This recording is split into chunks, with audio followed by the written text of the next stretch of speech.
Yan lang pagkain. Good afternoon mga kaludi. Kumusta kayong lahat? Sana nasa mabuting kalagayan ka lahat. Update lang tayo sa ating babuyan. Mag-alas 4 na mahigit. Magpakain tayo ng alaga natin. Ayan. Ganyan lang kadami yung binibigay ko.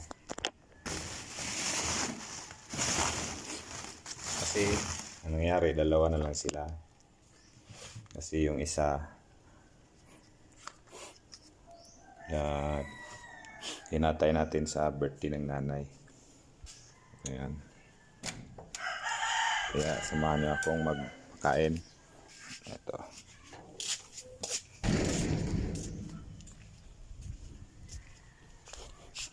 Diyan lang naman sa malapit yung yung kulungan natin ng baboy. Meron kaming manok. Ayan. Ayan, manok. Yung project nating hindi pa natapos yan. Yung paitlugan natin. Pero konti na lang yung kulang yan. Ayan. Nito lang karami yung binibigay ko. Kasi yan, dalawa na lang sila. Aagawan pa yan yun. Yan. Yan. Ganyan lang pagkain. Ganyan lang ako magpakain. Dry feeding lang. Mabilis naman silang kumain. Makita nyo, dalawa na lang sila at malalaki na. Yan. Yung pinakamaliit kasi pinatay natin sa birthday ng nanay nung New Year. Kasi New Year yung birthday ng nanay ko. Yan. Ganyan lang tayo magpakain ng ating alagang baboy. Kahit dalawa lang sila, mabilis naman yung paglaki nila. Tingin ko hindi naman tayo lugi sa napakain natin.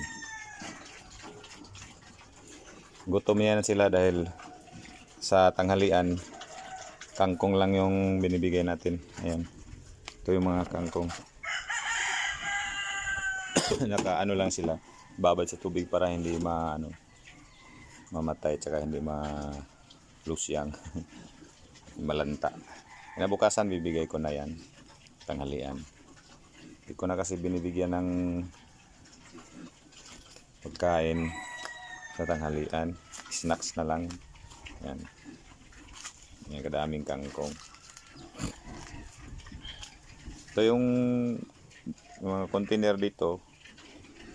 Suporta lang to dahil minsan walang daloy yung tubig. Kasi naka-schedule na yung tubig dito. Hindi araw-araw na may tubig. Kaya ang ginagawa namin, nagpupundo kami ng support. Sakali maubos to, marami naman to pero hindi basta maubos. Kasi lagi nating nilinisan yung kulungan nila. Para hindi sila ma-stress. Yung kanina may mga pinapakain ako kanina yung pang lang snacks lang nila. Para hindi sila magutom. Nililinisan natin para hindi sila ng langgam. Importante lang malinis lang lagi yung kulungan. Ano lang ginagawa ko. Hindi sila maistorbo sa mga langaw, lamok. Wala tayong pang yung power spray pang ng tubig, so ito lang muna gamit, tabo lang.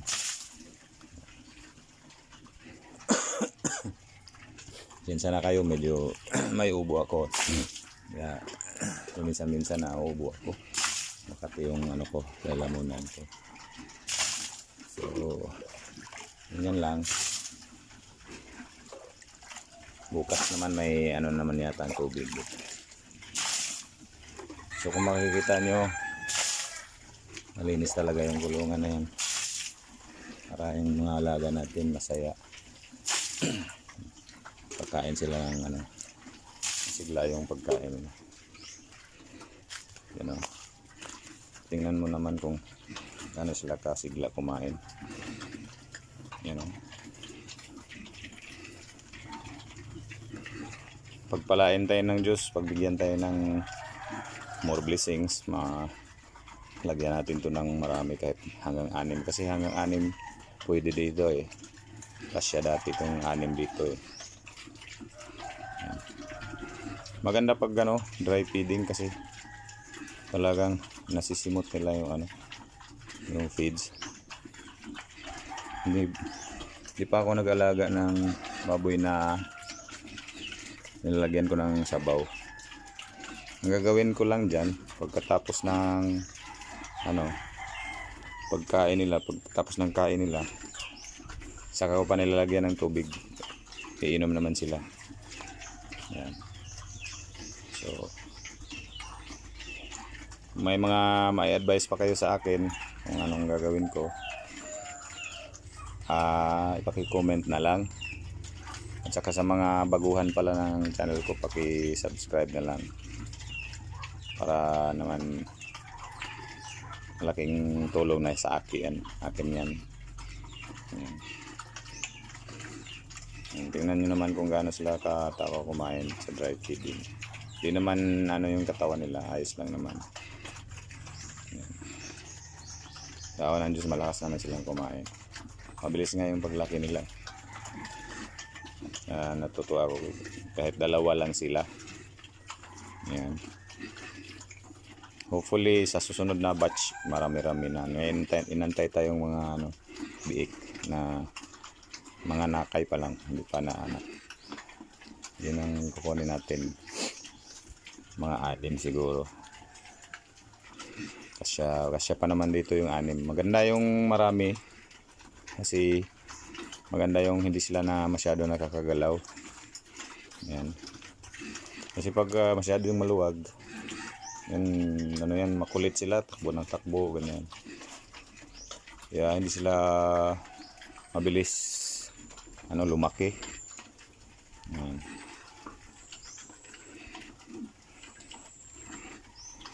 Tingnan nyo naman kung gaano sila kagana kumain.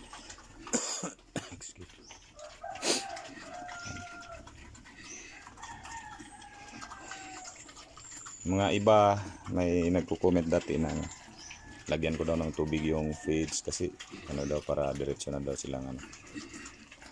Sabi ko naman ayos lang naman kahit walang tubig, dry feeding lang kasi kumakain naman sila. Tsaka nasubukan ko na yan noon, nag-alaga ko ng 6, lumaki naman hanggang 4 months lang, lumaki na sila. Yan, lalaki na sila. Ano pa lang to, magto 2 months pa lang. Ano to sila, November 27 ko kinuha ito. Nung tama, mag2 buwan sila ngayong January 27. Awa ng Diyos, malaki-laki na. Sana lang hindi magka-problema. Lagay ko hindi na to kasi tama naman yung pakain natin, sapat naman sa kanila.